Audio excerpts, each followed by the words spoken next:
एक गांव में गोरी नाम की एक औरत रहती थी जो महाराज के महल में दासी का काम करती थी। गोरी के घर में उसकी सास और उसका पति रहते थे।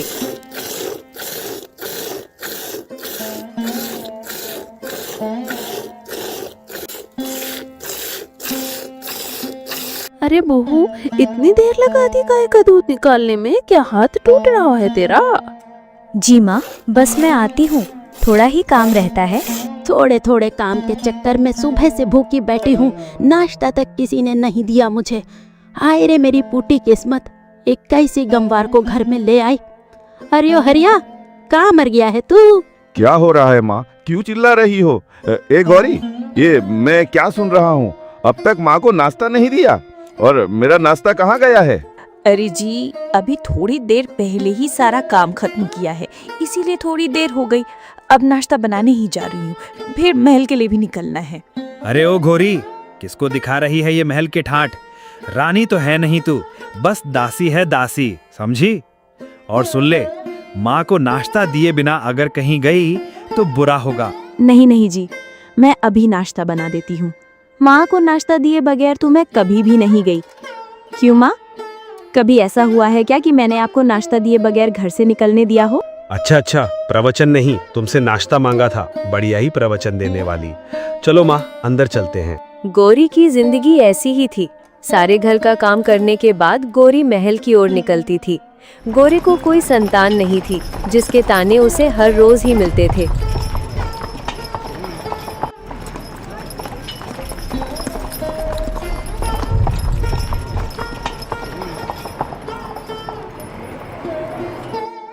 उस राज्य में महाराज तेज प्रताप सिंह नामक राजा राज करता था। राजा तेज प्रताप कुछ सन की स्वभाव के थे। वे बहुत गुस्सैल और जालिम माने जाते थे। एक दिन राजा भ्रमण करते करते जंगल में चले गए।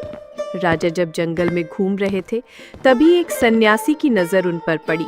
राजा को देखते ही सन्यासी बोले, अरे, ये तो महाराज तेज प्रताप सिंह हैं। लगता है इधर ही आ रहे हैं। अगर इन्हें पता चल गया कि मैं एक पाखंडी हूँ तो बड़ी मुसीबत में फंस जाऊंगा। वो पाखंडी जिसने एक साधु का भेष बना रखा था, अभी सोच ही रहा था कि तभी राजा भी वहां पहुंच गए और बोले, प्रणाम साधु महाराज, मैं तेज प्रताप सिंह इस राज्य का राजा हूँ। मुझे साधु संतों पर बहुत भरोसा है, इसलिए मैं आपसे कुछ पूछना चाहता हूँ। जी महाराज, आप पूछिए, क्या पूछना चाहते हैं? मैं अवश्य उत्तर दूंगा आपके प्रश्न का। महाराज, आप बहुत ज्ञानी मालूम पड़ते हैं। मेरी रानी इस समय गर्भवती है। मैं जानना चाहता हूँ कि उसके कूख से पुत्र होगा या पुत्री। राजन, मैं ये तो नहीं बता सकता कि आपकी रानी के कूख से पुत्र होगा या पुत्री, मगर इतना जरूर कह सकता हूँ कि अगर तुम्हारी रानी ने किसी पुत्री को जन्म दिया तो तुम्हारा सर्वनाश हो जाएगा। सन्यासी की ये बात सुनकर राजा बहुत भयभीत हो गया। सोचने लगा कि अगर मेरी रानी ने किसी पुत्री को जन्म दे दिया तो मैं कहीं का नहीं रहूंगा। यही बात सोचकर राजा को बेटी के नाम से ही नफरत होने लगी। राजा तुरंत महल लौटा। राजा बहुत ही परेशान अवस्था में था। उसे समझ नहीं आ रहा था कि वो क्या करे। परेशानी में वो इधर उधर चलने लगा। तभी रानी की नजर राजा पर पड़ी।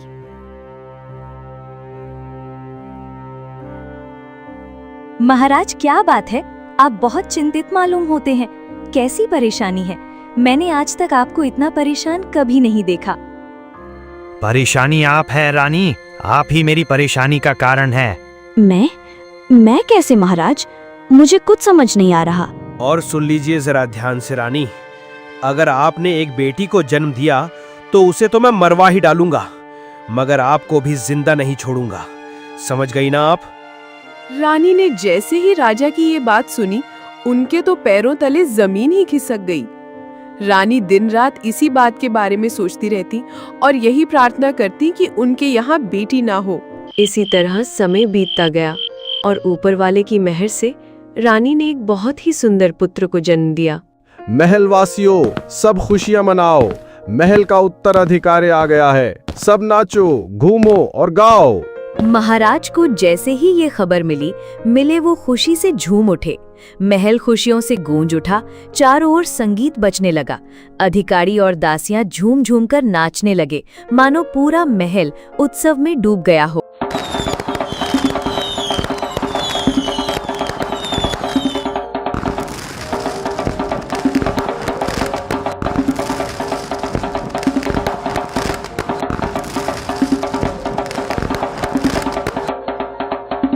इधर रानी तो बस इसलिए खुश थी कि पुत्री नहीं हुई, वरना राजा उसे और उसकी बेटी दोनों को मार देता। ऐसे ही समय बीत गया। राजकुमार अब 2 साल का हो गया था। रानी फिर से गर्भवती थी। राजा रानी के कक्ष में आए और बोले, मैं कुछ समय के लिए रीथनगर जा रहा हूँ। वहाँ हमारे कुछ मित्र हैं। उन्होंने हमें निमंत्रण दिया है। राजकार्य को कुछ समय के लिए मंत्री ही देखेगा और आप भी यहाँ हैं तो हमें कोई चिंता नहीं है। मगर याद रखना रानी, हमें लौटने में समय लगेगा। यदि तुम्हारा गर्भ से बेटी का जन्म हुआ तो उसे मरवा देना। मैं बेटी का चेहरा नहीं देखना चाहता।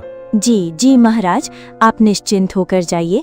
मैं यहाँ का सब काम देख लूंगी और पहुँचकर हमें पत्र लिख देना कि आप अपनी मंजिल पर पहुँच गए हैं। राजा को वापस अपने नगर लौटने में कई महीने का समय लग गया, लेकिन इस दौरान रानी ने एक पुत्री को जन्म दिया। जिस बात का डर रानी को था वही हुआ।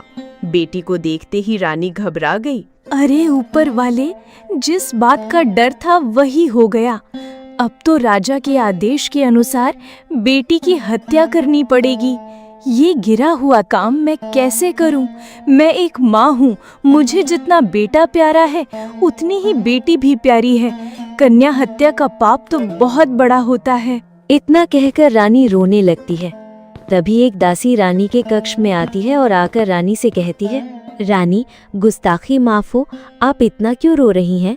पुत्र के जन्म पर तो खुशियां मनाई गई थी और आज पुत्री के पैदा होने पर मातम मनाया जा रहा है। क्या ये विपदा महल में भी होती है रानी? नहीं गौरी, मैं एक माँ हूँ। मैं कैसे भेदभाव कर सकती हूँ? पुत्र और पुत्री में वास्तव में जो नहीं होना चाहिए वही हो गया। महाराज ने कन्या को मारने का आदेश दिया है। अब आप ही बताओ, मैं इस मासूम की जान कैसे ले सकती हूँ? बस यही सोच सोच कर मैं रो रही हूँ। अरे रानी साहिबा, आप चिंता न कीजिए। आप राजा से कह दीजिए कि मैंने पुत्री को मरवा दिया। हम आपको आपकी पुत्री को महल वासियों के सामने मारने के लिए ले जाते हुए दिखाएंगे, लेकिन वास्तव में हम उसे मारेंगे नहीं बल्कि पालेंगे। अगर कोई पूछेगा तो मैं कह दूंगी कि ये मेरी भतीजी है। इस तरह इस बच्ची की जान भी बच जाएगी और राजा की नजरों से भी ये दूर हो जाएगी। ये सुनकर रानी बड़ी खुश हुई और रानी बोली, आह, ये पुत्री भले ही मुझे देखने को ना मिले, कम से कम जीवित तो रहेगी मेरी पुत्री। गौरी, मैं तुम्हें अपनी पुत्री के पालन पोषण के लिए दान आभूषण भी दूंगी। मेरी पुत्री को तुम्हें राजकुमारी की तरह ही पालना होगा। जी जी रानी, आप चिंता मत करें। मैं आपकी राजकुमारी को राजकुमारी की तरह ही पालूंगी। इतना कहकर दासी ने राजकुमारी को उठा लिया और फिर सारे महल वासियों के सामने ऐसा दिखावा किया मानो वो राजकुमारी को मारने के लिए ले जा रही हो। महल से निकलते ही गौरी ने रानी के दिए हुए दान से एक तांगे को रोका और उस पर बैठकर अपने घर की ओर निकल पड़ी। गौरी सारे रास्ते बस यही सोचती रही कि इस मासूम को घर ले जाकर वो अपनी सास और अपने पति से क्या कहेगी। क्या वो इस मासूम को पालने देंगे? गौरी चिंता में डूबी हुई थी कि इतने में तांगा उसके घर के पास पहुंच गया। वो तांगे से उतरी और घर के अंदर चली गई। अरे गोरी, ये क्या है? ये किसका बच्चा उठा कर ले आए हो तुम? और इतने पैसे कहाँ से आए तुम्हारे पास? तुम टांगे पर बैठकर आई हो? अरे मुझे सांस तो लेने दो, आते ही 100 सवाल करने लग गए हो तुम। गोरी, मैं तुमसे कुछ पूछ रहा हूँ। ये किसका बच्चा है और तुम कहाँ से आ रही हो? अरे मैं महल से आ रही हूँ और ये एक कन्या है, ये राजकुमारी है। राजकुमारी? क्या तुम महल से राजकुमारी को चुरा कर ले आई हो गोरी? पागल तो नहीं हो गई तुम? अरे नहीं नहीं, चुरा कर नहीं लाई हूँ। रानी ने इसे पालने के लिए मुझे दिया है, क्योंकि राजा ने इसे मारने का हुक्म दिया था, इसलिए मैं इसे छुपाकर यहाँ ले आई। रानी ने इसे पालने के लिए मुझे बहुत सारा धन और आभूषण दिए हैं। गौरी का पति और उसकी सास बड़े ही लालची थे। दोनों बहुत खुश हुए कि अब महल से दान की प्राप्ति होगी और राजकुमारी के नाम पर वे जितना लूटना चाहें रानी को लूट सकते हैं। मगर गौरी एक अच्छी औरत थी। वो किसी भी लालच में पड़ना नहीं चाहती थी। अरे मेरी सास का लालच तो दिन ब दिन बढ़ ही रहा है। आज पता नहीं क्या मांगने को बोलेगी रानी से। अरे ओ गोरी, कल मोही, क्या तू गाय का दूध ही निकालती रहेगी या महल भी जाएगी? अरे ऊपर वाले की कृपा से कितना अच्छा मौका मिला है और तू अभी तक यहाँ बैठी हुई है। हाँ हाँ माँ, मैं बस ये काम खत्म कर दूँ तो उसके बाद जाती हूँ। हाँ हाँ, बड़े काम करती है तू कमकल। बातें तो सुनो इसकी। अब उठ, दफा हो। और हाँ, रानी से 9 लाख हार मांगना है तूने। 9 लाख हार मांग? क्या हो गया है आपको? मैं रानी से 9 लाख हार क्यों मांगूंगी? भला बताइए तो। क्योंकि तू एक मूर्ख औरत है। अरे नालायक, कहीं कि तुझे नहीं चाहिए कुछ भी तो हमें चाहिए, समझी? आज अगर तू 9 लाख हार न लेकर आई तो इस घर में मत आना। माँ जी, हाँ अच्छा ठीक है, मगर इतने लालच अच्छे नहीं होते। अरे ज्ञान मत दे मुझे। चल अब निकल, वरना मुझे डंडा उठाने में जरा भी देर नहीं होगी। गौरी अपनी सास से डरकर उठी और फिर जल्दी में उठकर दूध से भरी हुई बाल्टी रख दी। उसने राजकुमारी को प्यार किया और फिर महल की ओर निकल पड़ी। गौरी मन ही मन सोच रही थी कि आज वो रानी से 9 लाख हार की बात कैसे करेगी, मगर उसके दिल में सास का डर भी था। इस तरह काफी समय बीत गया। जब राजा वापस लौटा तो उसे बताया गया, महाराज, आपके जाने के बाद आपके यहाँ एक पुत्री ने जन्म लिया था। आपके आदेश के अनुसार उसे मारकर जमीन में दफना दिया गया है। राजा ये सब सुनकर मन ही मन मुस्कुराया। इस तरह काफी समय बीत गया। अब गौरी की बेटी यानी राजकुमारी भी बड़ी हो चुकी थी। राजकुमारी बहुत ही ज्यादा सुंदर थी। एक बार जो उसे देखता था फिर देखता ही रह जाता था। अरे कमबख्त, मेरे घर में पानी की एक बूंद भी नहीं है। क्या चाहती है तू कि मैं बूढ़ी औरत होकर पानी लेने जाऊं? तभी तेरे कलेजे को ठंड पड़ेगी, बता तो।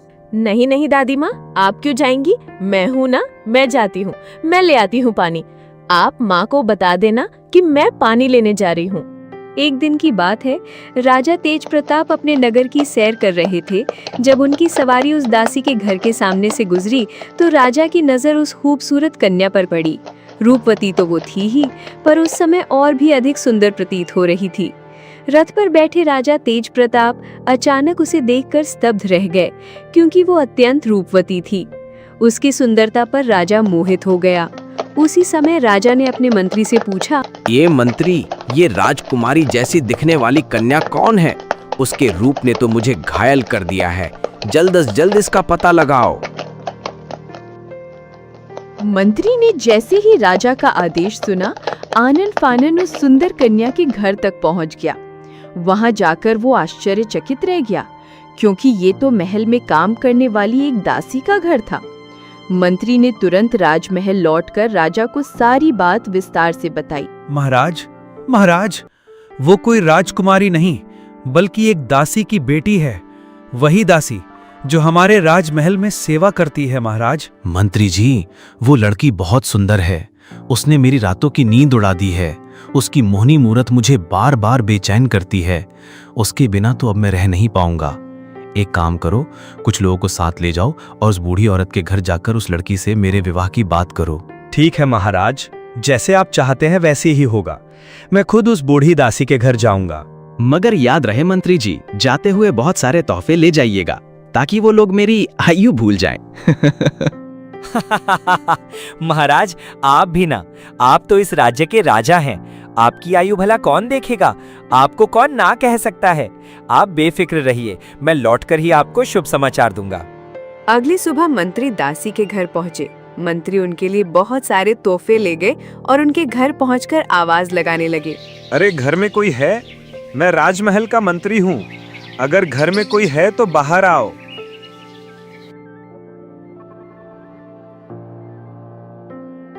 मंत्री जी, आप यहाँ? सब ठीक तो है ना? महल में वैसे सब कैसे हैं? सब कुशल मंगल तो हैं? जी जी दासी, महल में सब ठीक है। हम यहाँ एक विशेष कार्य के लिए आए हैं। दरअसल हमें यहाँ स्वयं महाराज ने भेजा है। महाराज ने मैं कुछ समझी नहीं, आप खुलकर बात कहिए। दरअसल बात यह है कि महाराज को आपकी बेटी बहुत पसंद आई है। महाराज ने अपने विवाह का संदेश आपकी बेटी के लिए भेजा है। क्या आप होश में तो हैं मंत्री जी? ये कैसी बातें कर रहे हैं आप? ओ भाई, मैं महाराज का विवाह का समाचार तुम्हारी बेटी के लिए लाया हूँ, तुम्हारे लिए नहीं। इसमें हैरान होने वाली क्या बात है? क्या तुम अपनी बेटी का विवाह नहीं करवाओगी कभी? देखो, तुम तो भली भांति जानती हो महाराज को, उनका क्रोध कितना भयानक है। ऐसा ना हो कि वे तुम्हारी बेटी को यहाँ से चुपके उठा ले जाएं। उनसे भला कौन पूछेगा? इसलिए अच्छा मशवरा दे रहा हूं मैं, मान लो, वरना कोई दूसरा तरीका अपनाया जाएगा। देखिए मंत्री जी, मैं शराफत से कह रही हूँ आपसे कि यहाँ से चले जाइए। मैं अपनी बेटी का विवाह राजा से नहीं कर सकती, ये संभव ही नहीं है। संभव नहीं है? मगर क्यों? इसमें असंभव वाली क्या बात है? देखिए मंत्री जी, मैं इस समय आपको कुछ नहीं बता सकती। आप बस यहाँ से चले जाइए और फिर कभी ये बात लेकर मेरे द्वार पर मत आना। सारे गांव में ये बात फैल गई कि दासी गोरी ने अपनी कन्या का रिश्ता महाराज को देने से इनकार कर दिया है। सारा गांव महाराज पर हंस रहा था। मंत्री बड़े ही गुस्से में महाराज के पास पहुंचे। राजा ने मंत्री को देखते ही हंसकर कहा, मंत्री जी बड़े जल्दी लौट आए हैं। क्यों? दासी ने आपको चाय पानी के लिए नहीं पूछा? महाराज क्षमा कीजिए, मगर हम अच्छी खबर नहीं लाए हैं। महाराज, दासी ने साफ इनकार कर दिया है और यहाँ तक कि हमारा अपमान करते हुए कहा कि ये बात दोबारा लेकर मेरे द्वार पर मत आना। क्या? ये क्या कह रहे हैं आप मंत्री जी? उस दासी की इतनी हिम्मत, आपने उसे जिंदा कैसे छोड़ दिया? महाराज, प्रजा हमसे बहुत नाराज है। अगर हम वहीं उसे मार देते तो लोगों की नफरत और बढ़ जाती, जिससे आपके सिंहासन को खतरा पहुंच सकता था। इस समय हमें जोश से नहीं, होश से काम लेना होगा। मंत्री जी, हम अपना क्रोध रोक नहीं पा रहे। उस दासी की इतनी हिम्मत कैसे हुई? हमें ये सहन नहीं होगा। मंत्री जी, उस दासी को पकड़कर तुरंत यहाँ लाया जाए। जी जी महाराज, आप जैसा कहेंगे हम वैसा ही करेंगे। हम सिपाहियों को भेजते हैं उसे पकड़ कर लाने के लिए। आप बेफिक्र रहिए। दूसरी तरफ दासी गोरी बहुत परेशान बैठी थी। उसे समझ नहीं आ रहा था कि अब वो क्या करे। अरे गोरी, इतनी चिंता मत करो, हरिया भी घर में नहीं है। तुम्हें ऐसे देखकर मेरा दिल घबरा रहा है। माँ, मैं कैसे परेशान ना हूँ, तुम ही बताओ। अरे ऊपर वाले, क्या कोई अनर्थ होने जा रहा है? अब मैं क्या करूँ? ये कन्या तो उसी राजा की बेटी है और राजा को इस बात का पता नहीं है। माँ, हमें यहाँ से जितनी जल्दी हो सके निकलना होगा। लेकिन हरिया भी घर में नहीं है। हम तीनों इस समय घर से निकलकर जाएंगे कहाँ? वो लोग आपस में अभी बात ही कर रहे होते हैं कि दरवाजे पर दस्तक होती है। गोरी डर के मारे अपनी आशा से कांप उठती है।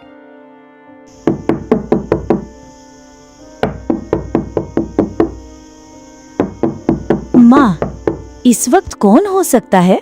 अरे डर मत, हरिया होगा। जाकर दरवाजा खोल। गौरी दरवाजा खोलने जाती है और जब वो दरवाजा खोलती है तो वहाँ राजा के सिपाही खड़े होते हैं। उन्हें देखकर गौरी डर जाती है।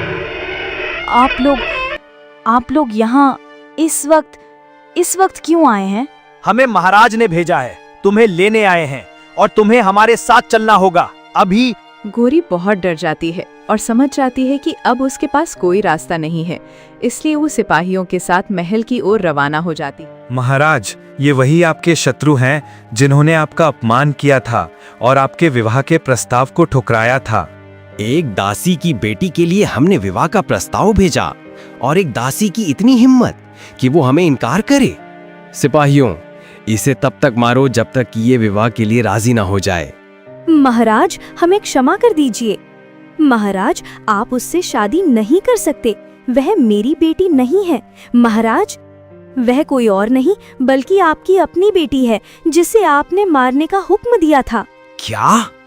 ये क्या बकवास कर रही हो दासी? तुम ये मैं क्या अनर्थ करने जा रहा था? ओह, ये सब तुम्हारी वजह से हुआ है। दासी, वो लड़की अभी तक जिंदा बची हुई है। मंत्री जी, राजकुमार को बुलाइए, अभी इसी समय। तभी राजकुमार वहां आता है और डरते डरते राजा से पूछता है, जी पिताश्री, क्या आपने मुझे बुलाया है? कोई विशेष कार्य है क्या? जी राजकुमार, यही समझ लीजिए। ऐसा कार्य कीजिए जो आपके सिवा कोई और नहीं कर सकता, और हम इस बार पूरी तरह आप पर ही भरोसा कर रहे हैं। जी कहिए पिताश्री, आप जैसा कहेंगे हम बिल्कुल वैसा ही करेंगे। आपकी वो बहन जिसे हमने उसके बचपन से ही मृत घोषित कर दिया था, अभी तक जिंदा है, तो आपको उसे मारकर दफन करना है और प्रमाण के तौर पर उसकी आंखें निकालकर हमारे लिए लानी है। क्या? जी पिताश्री, जैसा आपका आदेश। राजकुमार अपनी बहन को लेकर जंगल की ओर निकला। राजकुमारी भी अपने भाई के साथ साथ चल रही थी, ऐसा चलती हुई कि उसे अपने भाई से जरा भी डर न हो। राजकुमार जंगल के बहुत अंदर जाकर रुक गया और फिर अपनी बहन से कहने लगा, न जाने ऊपर वाले ने तुम्हारे भाग्य में क्या लिखा है। बचपन से आज तक तुम अजनबी लोगों के बीच पली बढ़ी हो।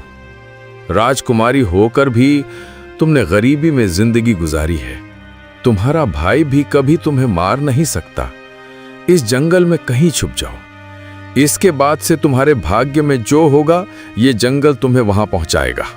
भाई, मैंने आज पहली और शायद आखिरी बार आपको देखा है। अगर आपने मुझे नहीं मारा और मेरी आंखें निकालकर नहीं लाई तो पिताश्री आपको मार देंगे। फिक्र मत करो, मैं जाते हुए एक हिरन का शिकार करूंगा और उसकी आंखें लेकर जाऊंगा। इतना कहकर राजकुमार वहां से चला गया और एक मजबूर बहन अपने भाई को जाते हुए निहारने लगी।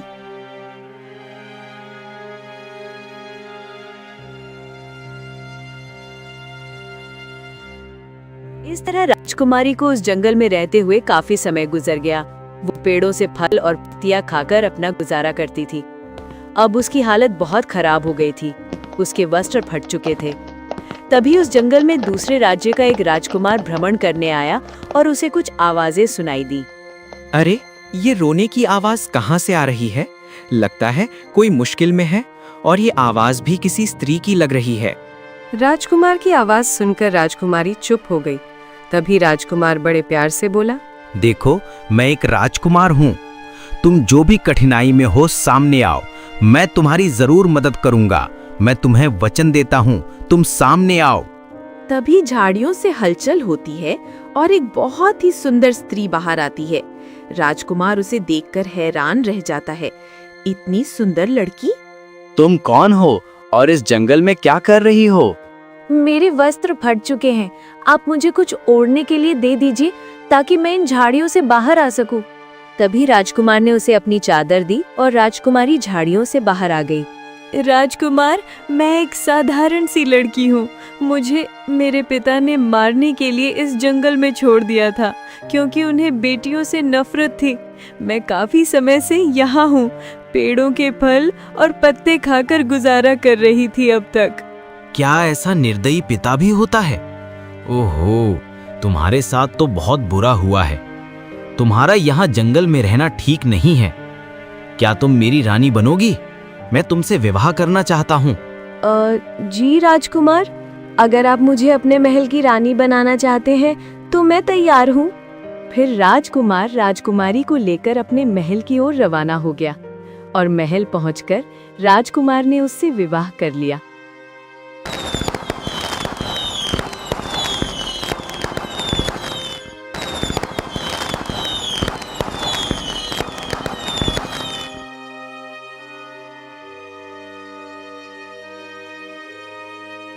दूसरी तरफ राजा तेज प्रताप, क्योंकि एक सनकी और जालिम राजा था, इसलिए उसकी प्रजा उससे बहुत नाराज थी। इस बात का फायदा उठाने के लिए दूसरे राज्य के राजा उसके राज्य पर हमला करना चाहते थे। उन्हीं में से एक राजा की बेटी का पति राजकुमार युवराज भी था। मगर राजकुमार युवराज को ये मालूम नहीं था कि उसकी रानी असल में राजा तेज प्रताप की बेटी है। और एक दिन राजकुमार युवराज ने तेज प्रताप के राज्य पर हमला कर दिया और उसके महल में घुस गया। राजकुमार, हमें क्षमा कर दीजिए। हमने अपनी प्रजा पर बहुत अत्याचार किए हैं। हम अपनी हार स्वीकार करते हुए आपसे क्षमा मांगते हैं। युवराज, हमें माफ कर दीजिए। नहीं महाराज, हम आपको माफ नहीं कर सकते। आपको आपके पापों की सजा के रूप में मृत्यु दंड मिलना चाहिए। इतना होते ही वहाँ राजकुमारी आ जाती है। राजा अपनी बेटी को देखकर रोने लगते हैं और अपनी बेटी से कहते हैं, मेरी बेटी, मुझे बचा लो, मुझे माफ कर दो, मैं तुम्हारा गुनहगार हूँ। पिताजी, आपने तो मुझे मरने के लिए छोड़ दिया था, पर मैं आपको मारते हुए नहीं देख सकती। राजकुमार, मैं आपसे विनती करती हूँ, मेरे पिता को छोड़ दीजिए। क्या ये आपके पिता हैं? इतना निर्दयी पिता और एक बेटी का आपने पिता से इतना प्यार? हाँ, ठीक है रानी, आप कहती हैं तो हम आपके पिता को क्षमा कर देते हैं, मगर अब ऊपर वाला आपके पिता को क्षमा करेगा या नहीं, ये मैं नहीं कह सकता। इस तरह राजकुमारी ने राजा को क्षमा कर दिया और वे सब खुशी खुशी महल में रहने लगे।